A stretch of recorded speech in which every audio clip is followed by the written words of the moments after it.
I'm Mitch, founder, developer, and manufacturer for the 7.3 Dipstick patented dipstick repair kit. I was a mechanic for 29 years. This job, it just killed me how tough it was to do from the Ford factory manuals, and I wasn't comfortable with the aftermarket ones out there that asked you to just abandon this piece of metal inside your oil pan. So I set out and I developed a kit. It's a 5-piece kit, including the silicone seal. It repairs your oil pan from the outside, eliminating all oil to rubber contact for a permanent repair, and it can be installed at home or in a shop. Basic hand tools, you don't need a lift. Lift helps, so you don't have to have one. Retail price about 90 bucks. It is a guaranteed permanent repair for your oil leak. If you want to come in close, we're going to walk you through how easy it is to install. Now, you have to take into account that we do not have a dipstick tube in here. That has already been removed. The instructions for that are simple. It's easy to find elsewhere. This week at the show, we have released the best tool that I have found to use it. It's simple. It's a 1/2-inch bore brush with a nice J bend in it.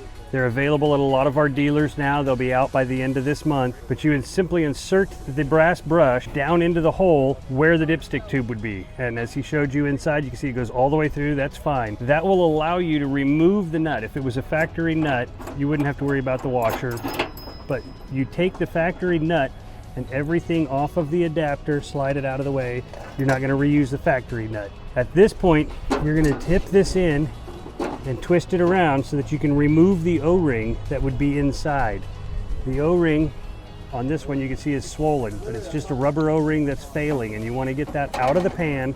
You don't want to leave that in the bottom. Once you have that done and the pan is super clean, you'll bring it back in, taking care to note, if you have an OBS, your dipstick should point straight up. If you have a van like we drive or a Super Duty, your dipstick should point slightly towards the front of the motor. Regardless of which way it is, you will make sure that this is absolutely clean and dry. If you have oil residue here or on the threads, the Permatex will not adhere to your pan and you will end up weeping oil. It won't be a severe leak, but it'll drive you nuts because you spent all this time to clean up an oil leak and it's still gonna have oil residue there. Then you will open the Permatex Ultra Black and you will apply it to the gap right there at the threads and the oil pan there. Put on a nice heavy bead because it will squish out and it won't go inside. It will be all protected. Then you will take, this one is white for demonstration so you can see it against the pan, but the gasket you'll receive will be black. That gasket will go up and over the brush. Here, I'll even use it by only holding the outside brush so you can see I'm not cheating with my hand inside the pan. The pan does not need to be off the vehicle for that. You will apply the gasket, take your stainless washer. It doesn't matter which way it goes. This one's scratched from demonstrations. You will line those notches up, push it on, and then using 2 fingers, make sure that it's pushed down enough so you can see your thread. If you don't have any threads, you can't start the nut.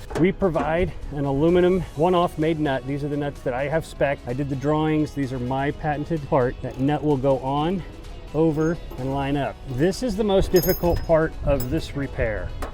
The reason it's difficult is you have so few threads. So what you're gonna do is set it on, gently attempt to start it. If it doesn't, if it binds, go backwards, applying light pressure.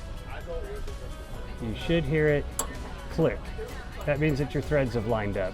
It should go on nice and easy. Then you're going to take it down to the bottom. You're going to tighten it up. I like to take a pair of, the official term is slip joint pliers. We always refer to them as channel locks. That's the generic name we know. But then you'll take it and you'll just snug it. You don't want to go too tight, but you want to see that silicone squirt out the side, and it should actually fish out of these holes a little bit. That'll let you know you have enough silicone on there. You don't need to be, it doesn't need to be 20 foot-pounds. It doesn't need to be 100 foot-pounds. It needs to be tight enough so this doesn't wiggle. The silicone is going to cure, and you want to leave a layer of silicone in there. You don't want to squeeze it all out. Once that is done, push that bore brush in to release the tension on the wire, and it'll pull out much easier.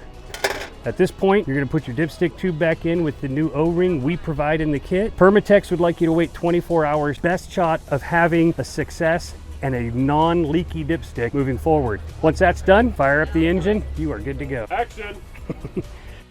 Again, guys, thanks for watching. Any other information you need, go ahead and look at the website. It's 73dipstick.com. There's only one dot. It's between dipstick and com. Check out Powerstroke Boys on their YouTube and their Instagram. Please, if you can, give them a like and a follow. They're a hell of a camera guy. I got to give them a lot of thanks for this. And we are also on all the social medias, YouTube, TikTok, Instagram, Facebook, you name it, we're out there. Thanks for watching, and let me know if you have any questions.